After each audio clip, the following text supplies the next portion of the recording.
Hello everyone, welcome back to our YouTube channel. इसके पहले के वीडियो में पार्ट 1 में हमने देखा क्लास 9th के मोमेंट से chapter first a lost child हमने देखा था, द लॉस्ट चाइल्ड। अब उसका हम सेकंड पार्ट लेकर के आए हैं कि इसके पहले के पार्ट में आपने देखा कि बच्चा कैसे रिक्वेस्ट कर रहा है अपने मम्मी से, पापा से। उसके मम्मी पापा रिफ्यूज कर रहे हैं उसकी रिक्वेस्ट को, लेकिन फिर भी उस पर उसके मम्मी पापा कोई रिप्लाई नहीं दे रहे हैं उसकी बातों को। और वो बच्चा वो जानता भी है उसकी मम्मी पापा उसे कुछ दिलाएंगे नहीं, सब जैसे उसके मम्मी पापा जो हैं बिल्कुल उसकी बात नहीं मानते हैं। ऐसा बच्चे सोचते हैं, ऐसा बच्चों के मन में विचार आता है, तो इससे उसके मन में विचार आ रहा है। अब देखो उसके बाद क्या होता है उसको देखते हैं हम। अब देखो यहाँ तक हमने पूरा कंप्लीट किया था। So Beth waiting for an answer he moved on, और वो वहाँ से चला जाता है। उसके बाद देखते हैं a flower seller hawked a garland of gulmohar, a garland of gulmohar. एक फ्लावर सेलर मतलब एक माली जो है वो फूल बेच रहा है, चिल्ला रहा है अ गार्लेंड ऑफ गुलमोहर, गुलमोहर, गुलमोहर की माला ले लो, गुलमोहर की माला ले लो। The child seems irresistibly drawn. He went towards the basket where the flowers lay heaped and half murmured, I want that garland. अब वो बच्चा वहाँ पहुँचता है जहाँ पर एक बास्केट में वो फूल रखे हुए थे, वो माले रखे हुए थे, और वो उसको देख के कहता है आई वांट दैट गार्लैंड, मुझे वो माला चाहिए, आई वांट दैट गार्लैंड, मुझे वो माला चाहिए, रिक्वेस्ट करने लगता है। बट ही विल न्यू, लेकिन वो जानता है his parents would refuse to buy him, उसके मम्मी पापा उसकी बातों को नहीं सुनेंगे और उसको खरीदेंगे नहीं, रिफ्यूज कर देंगे। Those flowers because they would say that they were cheap, वो यही कहेंगे कि ये बहुत सस्ते हैं, इसको खरीदने का कोई मतलब नहीं है, इसकी कोई वैल्यू नहीं है। ऐसे ही उसको कह करके कुछ ऐसा आंसर देंगे, वो अपने मन में पहले से ही सोच लेता है क्या उसके मम्मी पापा बोलेंगे। So without waiting for answer he moved on, और बिना इंतजार किए वो आगे बढ़ जाता है। अब उसके बाद देखते हैं क्या होता है। A man stood holding a pole with yellow, तभी उसको एक देखो यहाँ पे pole stood holding a pole with yellow, यानी एक आदमी जो है, पोल का मतलब होता है एक प्रकार से खंबा भी होता है, लेकिन यहाँ पे आपको पोल का मतलब समझना है कि ये बलून सेलर है, गुब्बारे बेचने वाला है। तो एक लकड़ी का डंडा लिया होता है, देखो मेले में लकड़ी का डंडा लिया होता है, एक बलून सेलर होता है, और बहुत रंग बिरंगे इंद्रधनुष के रंगों जैसे गुब्बारे वो लिए रहता है। तो वैसे ही अ मैन स्टूड, एक आदमी खड़ा है, holding a pole with yellow, अपने पास उसने एक डंडा लिया हुआ है जिसमें yellow, red, green and purple balloons flying from it, और उसमें बंधा हुए रंग बिरंगे जो गुब्बारे हैं वो उड़ रहे हैं। ऊपर की तरफ देखा होगा गुब्बारे उड़ते रहते हैं। The child was simply carried away by the rainbow glory of their silken color, and he was filled with an he filled with an overwhelming desire to possess them all. इसको देख लेते हैं फिर से। The child was simply carried away by the rainbow glory of their silken colours, वो बच्चा जो है उस इंद्रधनुष के रंगों के गुब्बारों से बहुत अट्रैक्ट होता है। And he was filled with overwhelming desire to possess them all, और उसकी बहुत ही तहे दिल से इच्छा होती है कि वो उसको हासिल करे। But he will new his parents will never by, लेकिन वह जानता है कि उसके मम्मी पापा जो है उसको नहीं खरीदेंगे। द बलून्स, क्यों? क्योंकि because they would say he was too old to play with such balloon. देखो यहाँ क्या लिखा, he was too old to play with such balloon. इसका मतलब वो बच्चा ये बताने का प्रयास कर रहा है, नरेटर यहाँ नरेट कर रहा है, तो ये नरेट करना चाहता है कि वो बच्चा पहले से ही जानता है कि उसके मम्मी पापा क्या रिप्लाई देंगे। उसके मम्मी पापा ये रिप्लाई देंगे, तुम इतने बड़े हो गए हो, पहुँच गए हो, इतने बड़े 9th क्लास के में स्टोरी दी गई तो बच्चा बड़ा ही होगा, तो ना इतने बड़े हो तुम हो गया, अब तुम गुब्बारे खेलने की तुम्हारी उम्र है, गुब्बारे खेलोगे तुम, हाँ, इस तरह का वो सोचता है। उसके मम्मी पापा बोलेंगे, इस तरह के उसके मन में दिमाग आ रहा है कि अब तुम इतने बड़े हो गुब्बारा खेले, अब ये तुम्हारे दिन आ गए हैं, गुब्बारे खेलोगे, ऐसे कहते नहीं मम्मी पापा, तो ऐसे ही। सो ही वॉक फॉर फर्दर, और फिर वो आगे बढ़ जाता है, वो कुछ नहीं कहता। अस्नैक, तभी उसको आगे जब बढ़ता है तो फिर देखता है, देखिए ये मेला है, यहाँ पे एक चीज़ छोड़ेंगे दूसरी मिलेगी, दूसरी छोड़ेंगे तीसरी मिलेगी। अब बच्चे का मन, बच्चे का क्या है, बच्चा तो चाहेगा पूरी मेला दुकान ही खरीद करके उसको अपने घर लेके जाए, मेले की सारी दुकान खरीद के लेके जाए। तो वैसे ये बच्चा भी है, उसके मन में भी लग रहा है कि मेले में जितनी दुकान है सबको खरीद लें।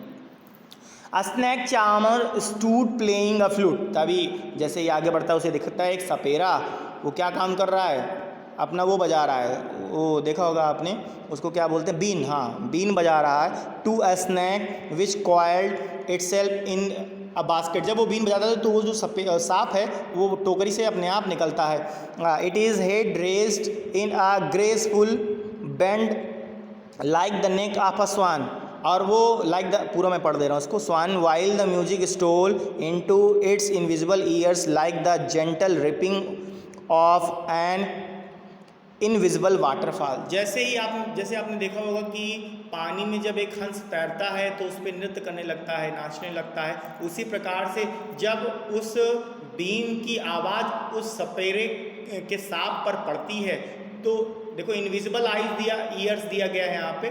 इनविजिबल ईयर्स का मतलब होता है कि अदृश्य कान, यानी उसके कान जो हैं अदृश्य होते हैं, उसके कान नहीं होते, सेंसर जैसे काम करते हैं। तो वो बता रहा है कि जब वो आवाज़ उसके कानों पे पड़ती है, इनविजिबल जिसके कान देख नहीं सकते हम, तो वो नाचने लगता है। सांप अपना फन निकाल करके नाच, देखा होगा सांप जब कोई बांसुरी वो बजाता है, बीन बजाना सपेरा शुरू कर देता है, तो सांप वो उसमें से निकलता है, जो भी वो रखा होता है बॉक्स वगैरह, उस बॉक्स से सांप निकलता है और इधर उधर देखने लगता है, फन निकालने लगता है। तो ये सब चीज़ें करता है, वैसे वो सांप करने लगा। आगे देखते हैं। The child went towards the snake charmer. अब वो बच्चा उस स्नेक चार्मर सपेरे के पास जाता है, but knew his parents had forbidden him to hear such chords music as the snake charmer played he process further. लेकिन जैसे ही वो उसके पास पहुंचता है सपेरे के पास, वो बच्चा वो जान जाता है, उसके मन में ये आता है, उसके मन से आवाज़ निकलती है कि नहीं यहाँ से चलो, क्योंकि मम्मी पापा ने कहा था कि इस तरह की बिल्कुल किसी भी आवाज़ को, किसी भी गाने को सुनना नहीं चाहिए। तो ये सोच करके वो आगे बढ़ जाता है। There was a roundabout in full swing. अब जैसे आगे बढ़ता है उसको बड़ा वाला झूला दिखाई देता है। मेले में देखा होगा बहुत बड़ा सा झूला होता है जिसमें लोग बैठते हैं, तो वही झूला उसको दिखाई देता है। There was a roundabout a full swing, एक बड़ा सा झूला दिखाई देता है। मेन वोमेन एंड चिल्ड्रेन, आदमी, बहुत सारे आदमी हैं और बहुत सारी औरतें हैं, बच्चे हैं, कैरीड अवे, उस पर बैठे हुए हैं, एंड विरलिंग मोशंस, अब बहुत तेज़ी से वो झूला चल रहा है, स्लोली मोशन में चल रहा है। Shrieked and cried with dizzy laughter, लोग क्या काम कर रहे हैं उस पर बैठ करके, जब वो झूला ऊपर जाता है ऊपर से नीचे आने लगता है, जैसे तुम लोग भी करते हो, 9th वाले बच्चे बहुत करते हैं, झूले में देखते होंगे, मेले वाले अगर हम जाते हो आप भी झूला झूलते होंगे।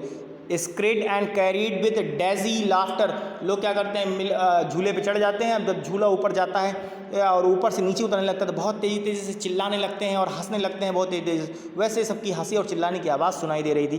The child watched them intently and them he made a bold request. अब वो बच्चा पूरी तरीके से लाचार हो जाता है उस झूले को देख करके, उसके मन में बहुत ही एक प्रकार से उमंगें उठने लगती है कि नहीं, अब पूरी तरीके से अपने पेरेंट्स से रिक्वेस्ट करता है। जैसे कहते नहीं, किसी चीज़ के लिए तुम लोग अपने मम्मी पापा का हाथ पैर जोड़ने लगते हो कि मम्मी दिला दो, पापा दिला दो, उनके पैर पर गिर जाते हो, नहीं अब हम आगे नहीं बढ़ेंगे, हम खाना नहीं खाएंगे, वो नहीं करेंगे। वैसे ही वो बच्चा क्या काम कर रहा है, बोल्ड रिक्वेस्ट, बहुत ही एकदम पूरी तरीके से अपने पूरी डिज़ायर्स को, अपनी पूरी महत्वाकांक्षाओं को समेट करके रिक्वेस्ट करता है। I want to go on the roundabout, मुझे उस झूले पे जाना है, मुझे उस झूले पे जाना है, please father mother, mummy papa please मुझे उस झूले पे जाना है, ऐसे वो बच्चा कहता है। आगे देखते हैं क्या होता है। देयर वॉज नो रिप्लाई, अब कोई उत्तर नहीं आता। देयर वॉज नो रिप्लाई, जब वो, अब देखो वहीं पे है, वो वहाँ पे खड़ा, पीछे देख भी नहीं रहा है कि उसमें मम्मी पापा कहाँ हैं, वो सिर्फ बहुत ही अपने मन को मजबूत करके रिक्वेस्ट करने लगता है, जिद पकड़ लेता है। He turn to look at his parents, और जब वो जान जाता है कि कोई रिप्लाई नहीं मिलता, जब उसके मम्मी पापा द्वारा कुछ नहीं कहा जाता है, तो पीछे मुड़ करके देखता है। दे वेयर नो देयर, अब यहाँ से स्टोरी की ट्विस्ट शुरू होती है, स्टार्ट होती है। दे वेयर नो देयर, वहाँ पर कोई नहीं था। Ahead of him, he turn to look और ऑन ईदर साइड, वो दूसरी तरफ मुड़ करके देखता है। दे वर नॉट देयर, वो वहाँ नहीं होते। ही लुक्ड बिहाइंड, वो अपने पीछे मुड़ कर देखता है। There was no sign of them, तो उनके कोई निशान नहीं मिलते। यहाँ नो साइन ऑफ देम का मतलब उनके कपड़े नहीं दिखते, उनकी पगड़ी नहीं दिखती, उनकी साड़ी मम्मी की नहीं दिखती, तो ये साइन होते हैं, चिन्ह होते हैं। A full deep cry rose within his dry throat and with a sudden jerk of his body, देखा होगा आपने कि आपकी बॉडी सुन्न पड़ जाती है जब इस तरह की कोई घटना होती है, अचानक जो है किसी के साथ चल रहे हैं और वो खो जाता है तो आपका शरीर पूरा सूख जाता है, इस प्रकार का हो जाता है। तो वैसे उसकी भी स्थिति हो गई। अ फुल ड्राई क्राई, और उसकी आंखें जो है एकदम पूरी तरीके से डीप क्राई, बहुत तेजी से चिल्लाने लगा। Rose within his dry throat, और उसका गला सूख गया। And with a sudden jerk of his body, उसका शरीर मानो जड़ बन गया हो। He ran from where he stood, जहाँ वो खड़ा था वहाँ से वो दौड़ना शुरू किया। क्राइंग इन रियल फियर, और अपने मतलब जैसे बच्चे रोते हैं, सही से ही रोते हैं बच्चे, नाटक नहीं करते, ड्रामा, कुछ बच्चे ड्रामा करते हैं, अगर कुछ उनको चाहिए तो रोना शुरू कर देते हैं। मतलब कैसे आंसू होते हैं उनके, क्रोकोडाइल्स टीयर्स होते हैं, घड़ियालू आंसू, और थोड़ी देर रहते हैं, थोड़ी देर बाद चले जाते हैं, जैसे मगरमच्छ के रहते हैं। लेकिन ये सच में बच्चा रोने लगा। कैसे रो रहा है?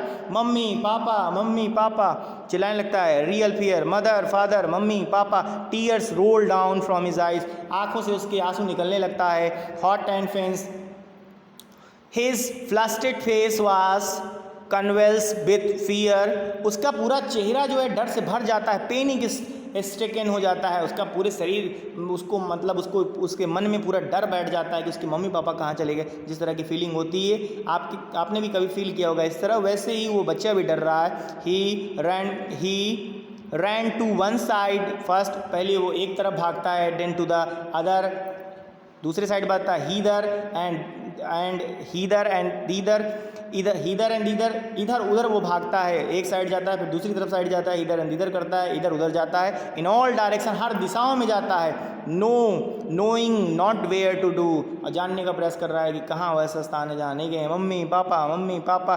ही weld his yellow turban came untied and his clothes become muddy, उसका जो उसने पीले रंग की पगड़ी पहनी हुई थी वो भी खुल जाती है पगड़ी, और उसके पूरे कपड़े जो हैं दौड़ने की वजह से वहाँ मिट्टी होती है और उसी मडी हो जाता है, पूरा कीचड़ सीचड़ लग जाता है उसके शरीर पर, पूरे कपड़ों पर। Having run to and fro in a range of running for a while, कुछ दूर दौड़ने के बाद ही स्टूड डिफीटेड, और वो हार करके खड़ा हो जाता है। ही cries suppressed into sobs at little distance on the green grass he could see through his फिल्मी आइज़। यहाँ देखो, फिल्मी आइज़ का मतलब यहाँ पे ये समझ लेना है आपको, जैसे मूवी वगैरह में देखते हैं आइज़, तो यहाँ पे कहने का मतलब ये है कि वो अपनी फिल्मी आइज़, जैसे पिक्चर वगैरह जब आप देखते हैं तो बहुत सारे कैरेक्टर दिखाई देते हैं, वैसे ही उसको फिल्मी आइज़ में, उसकी फिल्मी आइज़ में बहुत सारे कैरेक्टर आसपास दिखाई दे रहे हैं। मेन्स, आदमी, वुमेन्स, वॉकिंग, टॉकिंग, लोग एक दूसरे से बात कर रहे हैं, बच्चे खेल रहे हैं। अब वो दूसरों को क्या पड़ी है कि किसका बच्चा खो गया, क्या करना है, क्यों चिल्ला रहा है, लोग सोच रहे चिल्ला रहा है, चिल्लाने तो क्या करना हमें। तो वैसे ही उसकी फिल्मी आइज़ में वो देख रहा है, डिफरेंट तरह के लोग हैं वहाँ पे।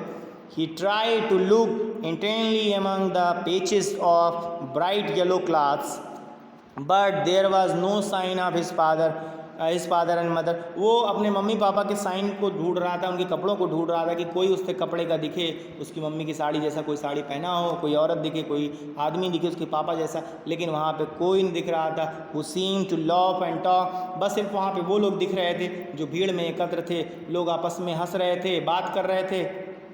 Loaf and talk just for the sake of laughing and talking, बस उसे सिर्फ सुनाई दे रही थी आवाज़ें हंसने और बोलने की। ही रन क्विकली अगेन, फिर से वो भागा। This time to a shrine to which people seems to be crowding, अब वो उस तरफ भागा जहाँ पे लोग भाग रहे थे, जहाँ पे लोग जा रहे थे, बहुत सारी लोगों की भीड़ जा रही थी। Every little inches of space here was congested with him, वो जिस तरफ भाग रहा था वहाँ पे एक एक इंच पर आदमी खड़े थे, यानी बहुत ज़्यादा भीड़ थी वहाँ पे। Congested with man but he ran through people's leg, लेकिन देखो यहाँ पे लिखा हुआ है he ran through people's leg, तो यहाँ पे आपको समझना छोटा बच्चा है, बहुत ज़्यादा बड़ा बच्चा नहीं है, लोगों के पैरों के बीच में से निकल जा रहा है।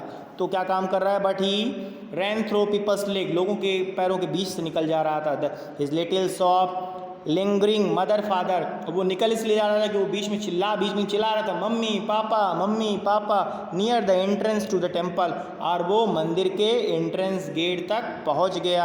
However the crowd become very thick, अब देखो यहाँ थिक का मतलब होता है मोटा, तो यहाँ थिक का मतलब मोटे से नहीं समझना आपको, यहाँ थिक का मतलब आपको ये समझ लेना है कि भीड़ और बढ़ जाती है, यानी जब वो मंदिर के एंट्रेंस में पहुंचता है, मंदिर के गेट पर पहुंचता है, वहाँ भीड़ और बढ़ जाती है।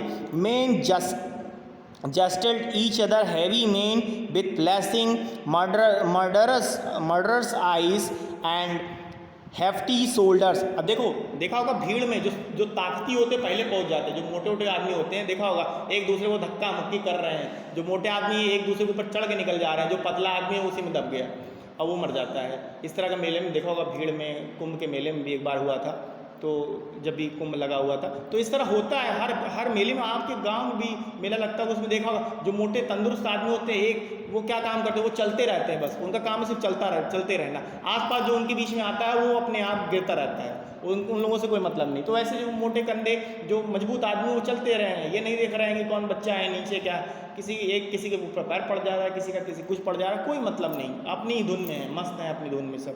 तो वैसे बता रहा है नरेटर कि क्या हो रहा है। अब देखते हैं क्या होता है भाई। कहाँ थे हम लोग? Suggested mother fall near entrance, he ran quickly again, entrance तक आ जाता है। उसके बाद however the crowd become very thick, और वहाँ जैसे ही वो पहुँचता है देखता है भीड़ बहुत ज़्यादा बढ़ गई है। मेन जस्टर्ड ईच अदर, लोग एक दूसरे को धक्का मुक्की कर रहे हैं। हैवी मैन, जो भारी आदमी है, बिस फ्लैशिंग, एक दूसरे को धक्का मुक्की कर रहे हैं। मर्डरस आई, ऐसे लग रहा है कि लोग वहाँ पे लोगों की आँखें अब देखो एक बच्चा है भाई, उसके लिए तो सब बड़े हैं। अब चाहे कोई उससे थोड़ा सा ही लंबा क्यों ना, उसको सब बड़ा ही दिखेंगे, तो उसको लग रहा है कि सब उसको मर्डरस आइस की तरह देख रहे हैं। तो कहने का मतलब है सब उसके दुश्मन हैं, ऐसा उसको प्रतीत हो रहा है। And hefty shoulders, the poor child struggled to thrust a way between their feet, but knocked to and fro by their brutal movement। अब देखो, अब वो क्या कर रहा है, बहुत ही संघर्ष कर रहा है वो बच्चा, उन बड़े लोगों के बीच में वो बहुत संघर्ष कर रहा है, वो निकलने का प्रयास कर रहा है, चिल्ला भी रहा है मम्मी पापा, और चिल्लाते हुए किसी तरीके से निकलने का प्रयास कर रहा है बच्चा वहाँ से। He might have been trampled under foot, बार बार वो पैरों के बीच में से आ जा रहा था। Had he not strict at the highest pick of his wife father, mummy, फिर अपना पूरा दम लगा करके मम्मी पापा, जितना उतने दम था उसके शरीर में उतना लगा, चिल्लाने लगा। तभी अ मैन, अब देखो यहीं से ट्विस्ट बनता है, a man in the surging crowd heard his cry, तभी एक अच्छा व्यक्ति, उसकी मतलब एक सज्जन व्यक्ति रहा होगा कोई, उसकी आवाज़ को उस भीड़ में सुनता है। And stopping with great difficulty, और बहुत कठिनाई से lifted him up in her arms, और उसको अपनी बाहों में उठा लेता है और वहाँ से निकालता है बाहर। How did you get here child, और पूछता है बच्चे तुम यहाँ कैसे। हुज बेबी आर यू, तुम किसके बच्चे हो, पूछते नहीं अगर कोई मिल जाए तुमको, ये किसका बच्चा है भाई, कहते नहीं खोया पाया में भेज देते हैं कि वहाँ पे माइक में अनाउंसमेंट हो रही है कि एक बच्चा जो है ये कपड़ा पहना हुआ है, यहाँ पे खो गया है, इसके मम्मी पापा जो हैं आकर के अपने बच्चे को ले जाइए, तो इसी तरह बोलते हैं ना। तो वैसे ही वो पूछा कि चिल्लाया उसने, आवाज़ लगाई मेले में ताकि कोई आसपास सुन ले कि ये किसका बच्चा है भाई, किसका बेबी है, ये कौन है, कहाँ से आया बेटा, किसकी बेबी हो। The man asked as he strayed clear of the mass. The child wept more bitterly than ever now and only cried. अब बच्चा वो और जो है और डर गया और चिल्लाने लगा, I want my father, बस वो इतना ही बोल रहा था, मुझे मेरे मम्मी वापस चाहिए, I want my father, I want my mother, मुझे मेरी मम्मी वापस चाहिए, मेरे पापा वापस चाहिए। The man tried to shoot him by talking him to the roundabout। अब देखो, अब वो आदमी क्या काम रहा है, वो आदमी जान गया कि बच्चा खो गया है, किसी मम्मी पापा का, किसी पेरेंट्स का बच्चा था और ये खो गया है, इसके मम्मी पापा इससे खो गए, तो क्या काम कर रहा है, बात को घुमा रहा है ताकि वो बच्चा रोना बंद कर दे। ठीक है।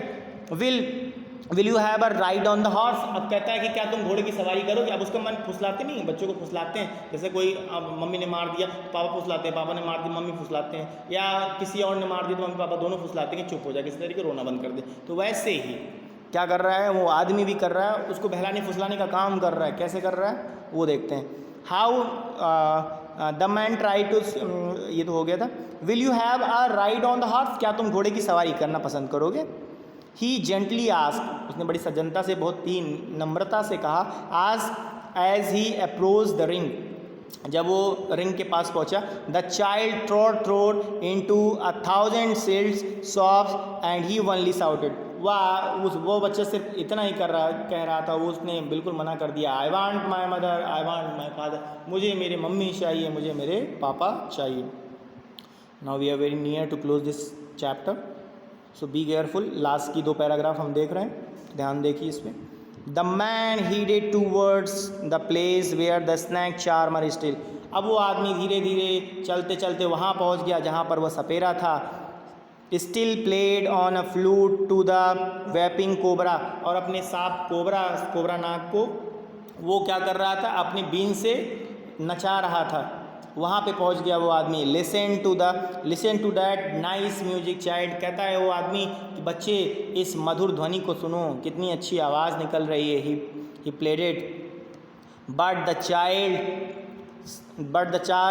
shut his ears with his fingers and shouted his double pitches strain।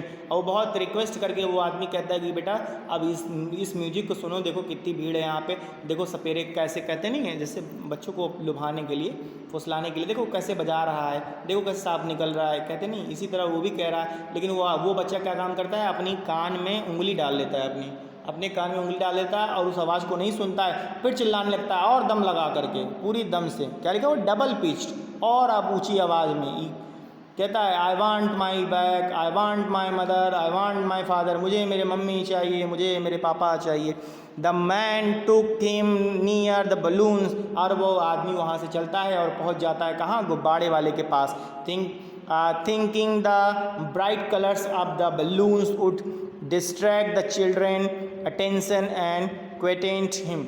वो ये सोच करके उस गुब्बारे वाले के पास जाता है कि इस रंग बिरंगे गुब्बारों को देख करके उस बच्चे का मन जो है उस गुब्बारे में लग जाएगा और वो रोना बंद कर देगा। Would you like a rainbow coloured balloon, अब कहता है क्या तुम इंद्रधनुष के 7 रंगों वाले गुब्बारे लेना पसंद करोगे।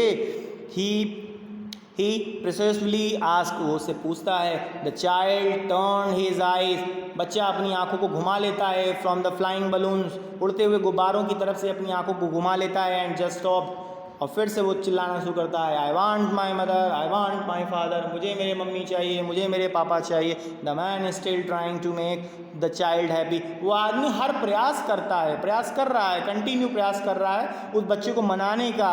Bore him to the gate where the flower seller sat, और फिर उसको मनाने के लिए फिर प्रयास करता है और वहाँ पहुँच जाता है गेट पे, जहाँ पर वो क्या था, माली था जो बैठा हुआ था। लुक, फूल वो बेच रहा था, गार्लैंड, गुलमोहर के फूल बेच रहा था।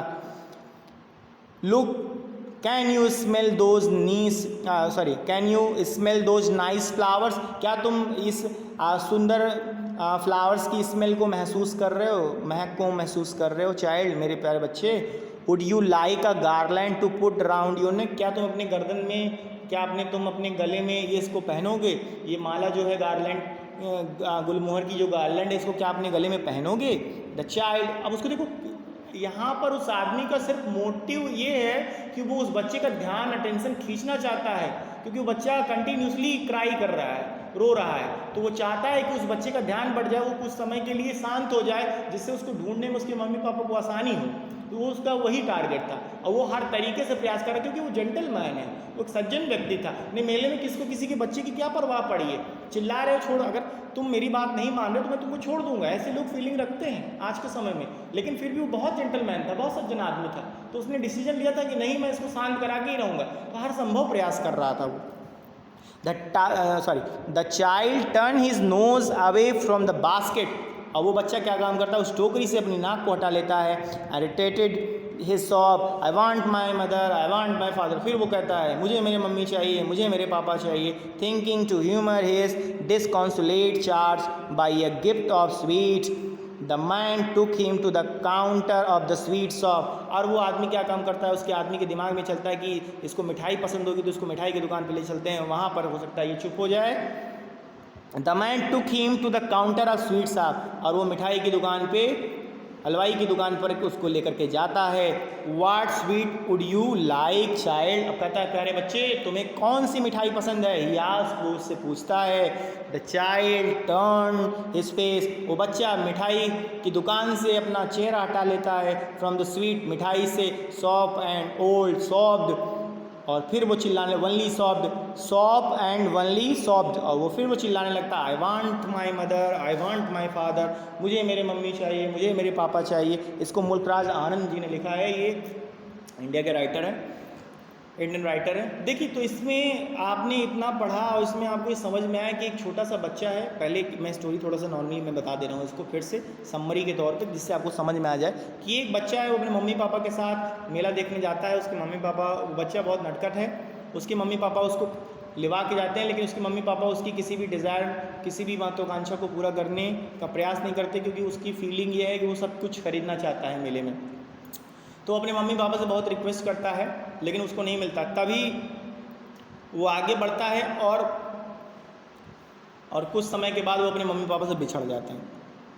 अब देखो, मम्मी पापा से बिछड़ने के पहले उसे सब चीज़ चाहिए थी, लेकिन मम्मी पापा के बिछड़ने के बाद उसे कुछ नहीं चाहिए। जब वो दूसरा आदमी उससे मिलता है तो उसको वो सारी चीज़ें दिलाता है, वन बाय वन, जो जो चीज़ें वो अपने मम्मी पापा से मांग रहा था।